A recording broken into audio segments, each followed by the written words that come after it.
Aprende hoy en Diabetes Juntos por Ti cómo evitar una amputación mal perforante plantar. Nuestro tema. Comenzamos.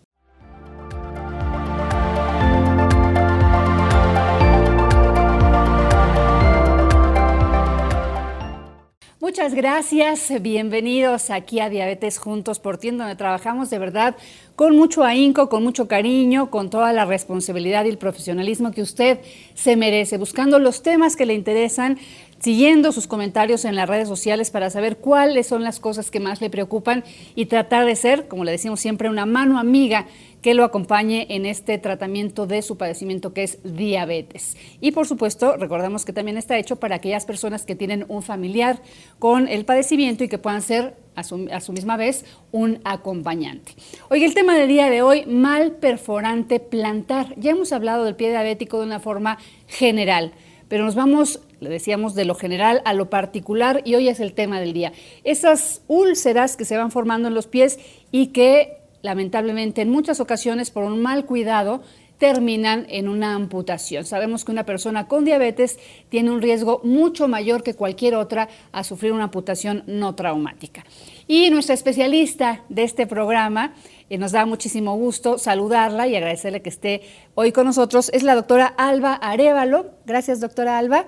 Ella es especialista en Medicina Integrada y Promoción de la Salud, de la Clínica de Medicina Integrada de Diabetes. Muchas gracias por estar aquí. Gracias, Marta. Buenas tardes. Y gracias por ayudarnos a profundizar en todos estos temas. Sí. Aquí entendiendo mal perforante plantar, parecería que su nombre lo dice, debe haber alguna perforación en la planta del pie, pero ¿de qué estamos hablando y por qué da? Claro que sí, son úlceras que se presentan en la planta de los pies de pacientes con diabetes y estas úlceras se ocasionan o se originan por lo que se llama neuropatía, que creo que ya lo han platicado anteriormente. La neuropatía puede ser de varios tipos, motora, sensitiva y autonómica. Es muy importante que los pacientes sepan por qué se puede presentar para poder prevenirlo. En la diabetes, tener los niveles de glucosa altos afecta los nervios.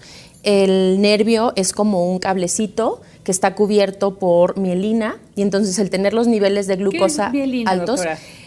Como un cable, ya ven que el cable tiene como un aislante, como un recubrimiento negro, ¿no? Sí. Nuestros nervios también están recubiertos por una sustancia que se llama mielina. Entonces, lo que hace el tener los niveles de glucosa altos es que va pelando ese nervio, va desgastando esa mielina, entonces el nervio se queda como un cable pelado y al estar mucho tiempo así, ese nervio empieza a morirse. Los nervios son los que nos dan sensibilidad. Entonces, al estar el nervio pues muerto, el paciente no tiene sensibilidad. Y al no haber sensibilidad, pues al pisar algo que no, pues obviamente que no sienta, no sé, un clavo, espinas, hemos tenido pacientes que llegan así, pues se les empiezan a hacer úlceras. El dolor es un mecanismo de defensa.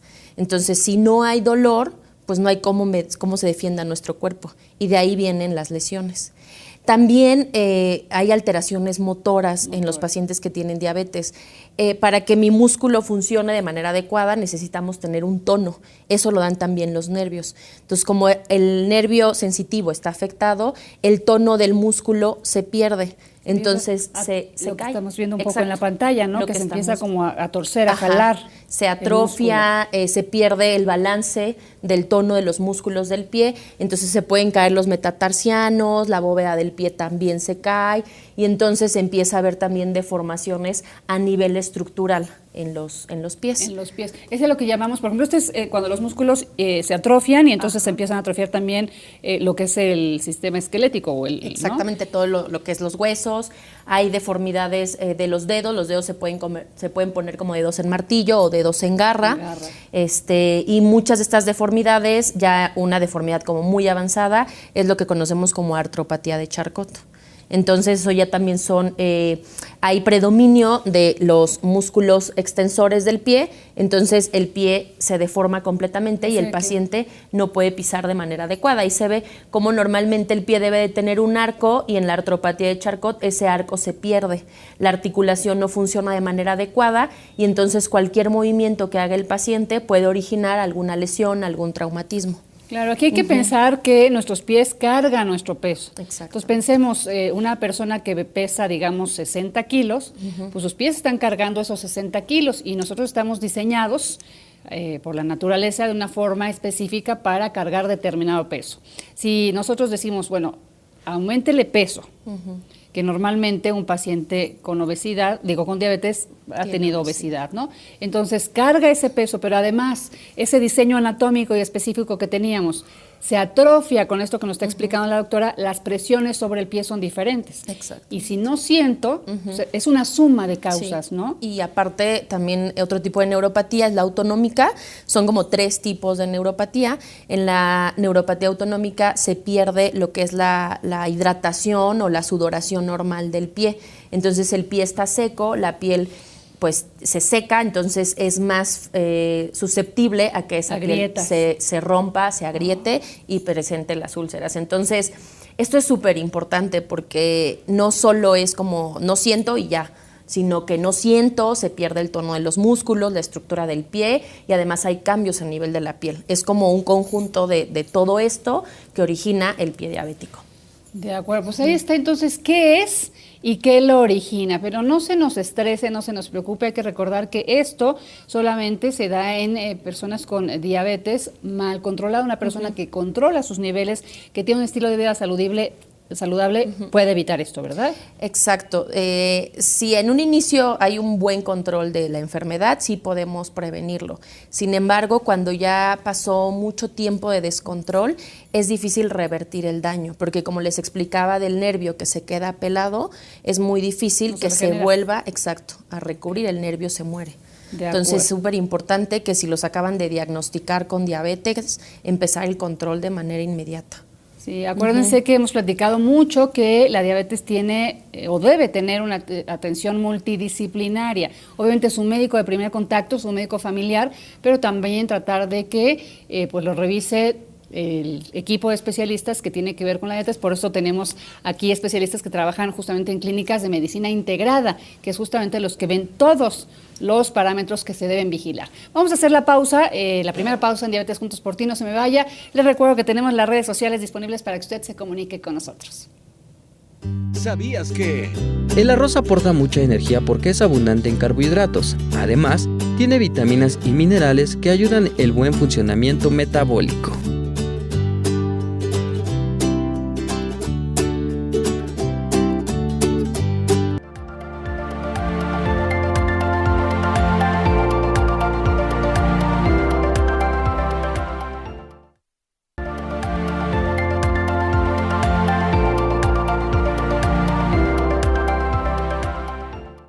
Mal perforante plantar, nuestro tema del día de hoy, y ahora vamos a aprender cómo cuidarnos nosotros y también qué esperar de nuestro médico. Como paciente, como una persona que padece diabetes, ¿a qué tenemos que estar atentos, doctora? Todo lo que no sea normal en el pie, las grietas, sequedad, piel seca, una úlcera, las uñas si tienen algún cambio como de coloración, hongos, todo esto es súper importante para prevenir el mal perforante plantar y las amputaciones. Nosotros como médicos lo que tenemos que hacer es realizar evaluaciones periódicas en todos los pacientes con diabetes, tengan o no tengan ninguna lesión. Aquí creo que es importante. Esto que tenemos en pantalla son las revisiones que yo tengo que hacer como paciente. Si noto cambio de color, cambio de temperatura, alguna grieta, etcétera. Digamos que eso, ¿cada cuándo lo tengo que hacer como paciente? Revisarme yo. Diario los pies, después del baño nos secamos bien, nos revisamos y en la noche, después de que ya hicimos nuestras actividades, también nos quitamos los zapatos, los calcetines y revisamos los pies. Si no alcanzamos a vernos, podemos poner un espejo o pedirle a algún familiar que nos ayude a revisar, porque muchas veces como no sienten y traen unos zapatos que a lo mejor que les lastima o una piedrita o algo, ya tienen una herida y no se dan cuenta a lo mejor hasta el siguiente día que se metieron a bañar. Leía yo que como no siente una persona con una diabetes avanzada, incluso llega a fracturarse un dedo y no se da cuenta. Entonces, eso también puede ser una malformación que le va a ocasionar una úlcera, etcétera. Exacto, el no sentir, el tener esta pérdida del tono de los músculos y el seguir caminando y el pie sigue ejerciendo esa presión, hay microfracturas en los huesos propios del pie y entonces el paciente no siente, sigue caminando, se fractura fractura y es cuando empieza ya una deformidad mayor y después vienen las úlceras, ¿no? Ya son casos pues bastante avanzados. Muy bien. Y entonces, con el médico, ¿cada cuándo se hace la revisión de los pies? El médico, del primer contacto que tenemos con el paciente hay que revisarle los pies y de ahí establecemos si tenemos un pie de alto riesgo para úlceras o de bajo riesgo. ¿Y cómo se si hace? Podemos usar la lámina. Bueno, lo que tenemos que hacer es identificar la sensibilidad que tiene el paciente. Entonces, nosotros como médico vamos a evaluar su sensibilidad en estos puntos que yo voy a colocar. Ustedes llegan a consulta, se quitan sus calcetines, sus zapatos, nos enseñan los pies y nosotros como médicos vamos a evaluar la temperatura, la coloración, todo, y con un filamento vamos a tocar esta parte de sus pies. Aquí. ¿Esos puntos son específicos? Ajá, esos de puntos, revisión exacto, médica. para ver si tiene o no tiene sensibilidad adecuada el paciente. ¿Por qué Entonces, esos puntos? Ajá, porque en estos puntos es donde vienen las terminaciones nerviosas. Ok. Entonces, ahí si 4 de los puntos el paciente no siente, entonces este es un alto riesgo de que padezca úlceras en un futuro. Entonces hay que hacer todas las intervenciones, plantillas, zapatos adecuados. Que ahorita lo vamos a detallar eso. Exacto. De acuerdo. Y después necesitamos evaluar también lo que son los pulsos, ver si tiene buena circulación este pie para determinar si es un pie de bajo o de alto riesgo. Si es un pie de bajo riesgo, evaluamos cada año el pie del paciente. O sea, tampoco hay que estarlo revisando de Cada manera consulta. frecuente. De Exacto. acuerdo. Si es de alto riesgo, se revisa cada 3 meses y se le indica y se le dan todos los signos de alarma al paciente que tiene este pie de alto De riesgo. alto ¿no? riesgo. Yo estoy descalza, obviamente yo creo que ya se dieron cuenta y pues justamente voy a hacer la modelo para que la doctora Alba Arévalo nos muestre cómo se hace una evaluación justamente de riesgo al pie, ¿no? Claro. Sí me los lavé, doctora. Entonces, sí, revisamos la piel que esté bien hidratada, está bastante bien. A este nivel lo que hacemos, y a lo mejor el paciente no se da cuenta, pero yo pongo mis dedos y checo que tenga pulso y tiene pues un pulso perfecto. Vemos también la parte de los vellitos, ¿no? Que aquí no hay, a lo mejor No se los tengo, quito. no tengo. Pero bueno, en los pacientes con diabetes es muy importante evaluar los vellitos porque quiere decir que hay buen riego sanguíneo y entonces los vellos pueden salir como una analogía cuando hay mucha agua y vegetación. Entonces igual si hay buen riego sanguíneo, pues salen bien los vellos y todo.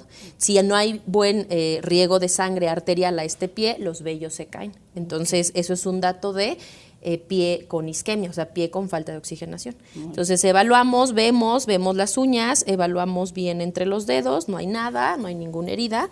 Y aquí a nivel de la planta, con un monofilamento, vamos a evaluar estos puntos que les platicaba. Entonces tocamos, yo le explico al paciente, voy a hacer una prueba que se llama monofilamento, le decimos que va a sentir esto y usted me va a decir si siente o no siente, ¿sale? Cierre sus ojos. ¿Siente esto? Sí, ¿Siente esto? sí, ¿Siente aquí? sí, ¿Aquí siente? no, ¿Aquí siente? no, ¿Aquí? sí, ¿Aquí? sí, ¿Aquí? sí, ¿Acá? sí. Ok. Vieron que donde ella no sintió fue donde no coloqué el monofilamento porque hay pacientes que nos Oye, engañan. hasta ya me estaba preocupando. Hay pacientes que nos engañan y también es muy importante que no coloquemos el monofilamento donde hay un poco de hiperkeratosis. Que es los callitos. Exacto, los callos, Así para tengo que, los tacones. porque ahí pues obviamente la sensibilidad está disminuida, ¿sale? Si en este caso Marta padeciera diabetes, aquí tendríamos un pie de alto riesgo porque aquí hay una zona de hiperkeratosis, o sea, de callo. Entonces a este paciente hay que mandarlo con el ortesista para que evalúe su marcha y le confeccione unas plantillas de descarga para no seguir lastimando esta parte de aquí. Y es muy importante que sí hagamos caso, ¿no? Pues es un callo. Luego los pacientes dicen, es un callo que de toda la vida. No, pues no, hay que hacerle caso, hay que descargarlo porque el haber presión constante en este punto, después vienen hemorragias adentro como pequeños moretoncitos y ya después de ahí se rompe la piel y viene la úlcera. Entonces este pie sería de alto riesgo. Por ese callo de los tacones, oiga, no dejan, es que exacto. Antes muerta que en sencilla, no es cierto, doctora. Sí. Nada más porque soy una persona sana en estricta teoría, ¿no? Exacto. Si tuviera que dejar los tacones porque tengo diabetes, pues lo dejaría. Exactamente. De acuerdo. Ajá. Entonces, ya se hizo ese diagnóstico Ajá. de sensibilidad. Sensibilidad, exacto. Hay ¿Cuál? buena sensibilidad en este pie está bien. Si sientes, si tuviera como alguna piedrita o algo en el zapato, pues podríamos detectar alguna lesión en el pie. Y también es muy importante que en todos los pacientes con diabetes, si yo no siento los pulsos, haga evaluaciones, son muy sencillas en el consultorio. Se llama índice tobillo-brazo con un equipo de Doppler arterial y me queda menos de un minuto. ¿Lo hacemos después de la pausa? No, ¿Sí? Pues, ¿Sí nos da tiempo? Sí, perfecto. Sí. Y entonces ponemos gel, ahorita no trajimos gel, pero bueno, vamos a ver si con esto ponemos el Doppler y vamos a escuchar.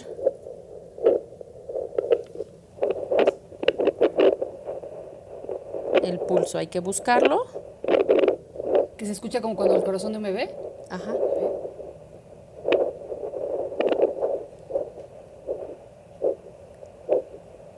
No conduce muy bien porque no estamos usando el gel, pero dice, oye, ¿sí lo escuchó el señor productor? Perfecto.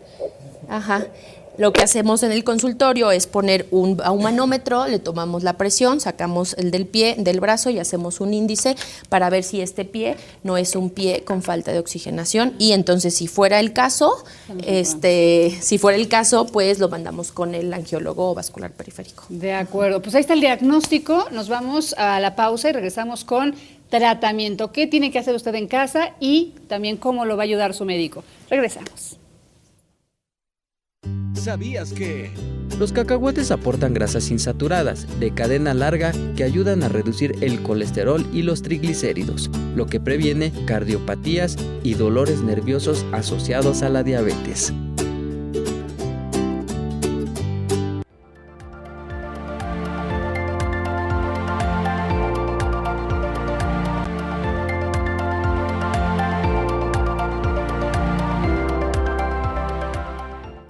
Tercer y último bloque, oiga, ¿qué tenemos que hacer? ¿Cómo tratar ese mal perforante plantar? Estamos platicándolo con la doctora Alba Arévalo. Entonces, ¿a qué vamos? Entonces, ya como médicos identificamos que el pie, supongamos que ya el paciente llega con una úlcera, una pequeña lesión en la planta del pie, lo que hay que hacer es descargarlo de manera inmediata. ¿A qué nos referimos con descargarlo? Usar dispositivos en donde se disminuya completamente la presión en este pie para no lastimarlo. Y esto es muy importante porque los pacientes a veces es difícil transmitirles esta información y que realmente acepten el uso de la descarga. Por ejemplo, el estándar de oro, es decir, el tratamiento ideal para las úlceras o los mal perforantes plantares es la bota o yeso de contacto total. Esto se pone en el consultorio, es muy sencillo, y con esto estamos disminuyendo la presión en el pie. O sea, mi pie con esto ya no va a pisar, digamos, en esa área que tengo la lesión. La presión se distribuye de manera uniforme, ya no se distribuye solo donde está ejerciendo mayor presión, porque estamos incrementando el área. Entonces, al aumentar el área de, pues ahora sí como de pisada, se disminuye la presión en un punto y entonces se distribuye por todo el pie. En las imágenes donde hacemos este tipo de estudios, termometrías y así, se evalúa cómo al usar el yeso de contacto total, la presión se distribuye por todo el pie. Entonces, ¿qué pasa? Yo ya no estoy pisando solo en el punto donde tenemos la úlcera y eso permite que la herida se cierre. Además de que evitamos que esto progrese y que tengamos lesiones a nivel del hueso. Entonces, por eso es súper importante que en cuanto nosotros veamos que el paciente tiene una úlcera, de inmediato necesitamos colocar la bota o yeso de contacto total. Y esto, comentarle al paciente que una vez que cierre, bueno, ya hay que seguir el tratamiento con todo el equipo interdisciplinario, el ortopedista, el vascular, etcétera. ¿Sale? De acuerdo. Aquí una preocupación que seguramente tendrán unos, como a mí se me ocurrió, la ventilación con algo tan cerrado, no. Eso es algo que es muy común que los pacientes pregunten, que si la herida se mantiene al aire libre, se orea y se quita como el exudado o el líquido que le sale a la herida.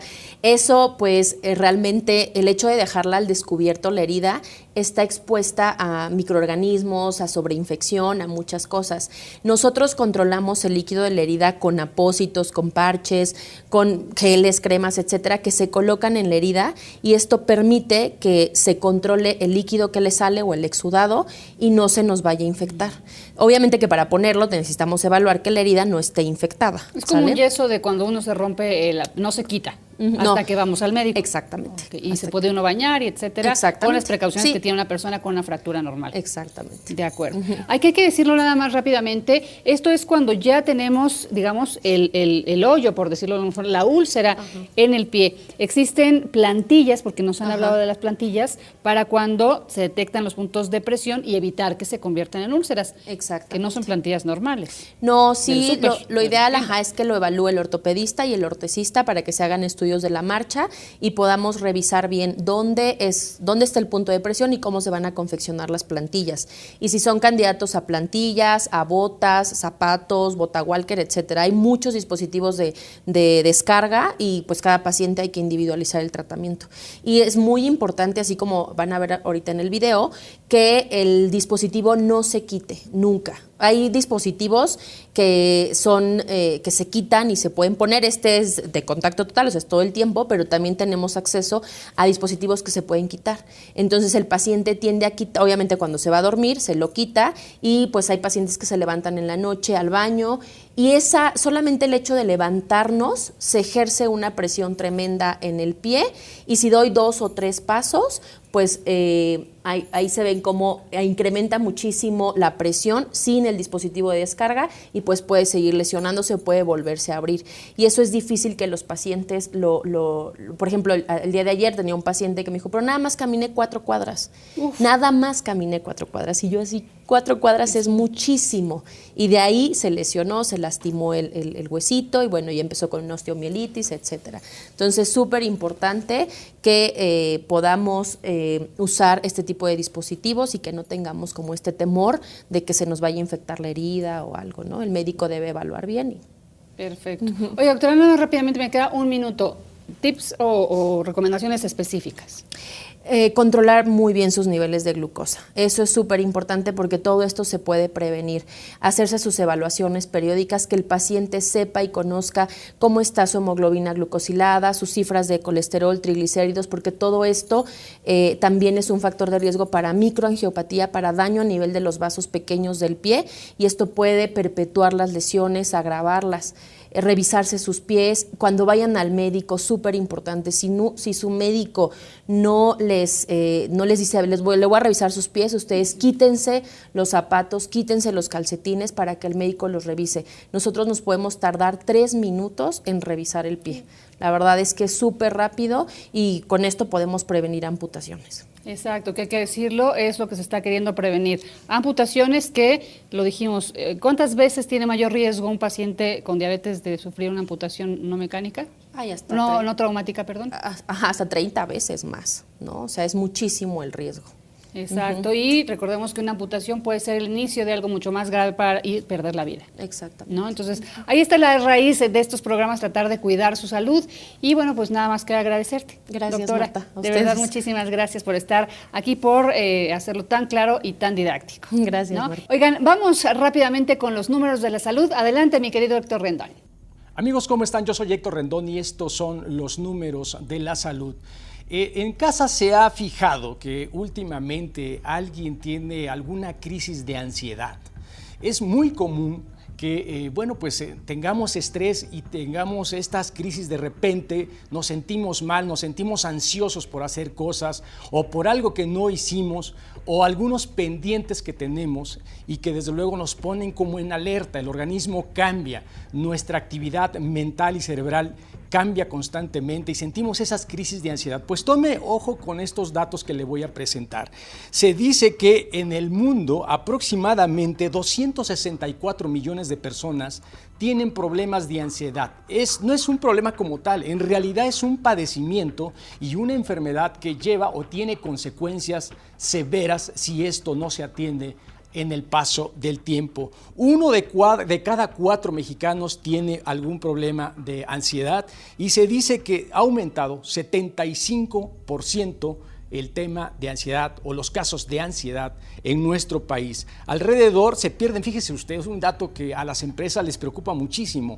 1.600 millones de pesos son las pérdidas por productividad anual en las empresas cada año y por si fuera poco, llega a representar hasta el 3.5% del Producto Interno Bruto. Las pérdidas por la falta de productividad, porque las personas que tienen este padecimiento de ansiedad dejan de trabajar, dejan de laborar, o si están en la oficina no están productivos, no están haciendo el trabajo que deberían de hacer. Así que estos números revelan que efectivamente hay un problema de salud pública en nuestro país con el padecimiento de ansiedad. Atiéndase, haga algo por su vida, así que a trabajar. Yo soy Héctor Rendón y estos son los números de la salud.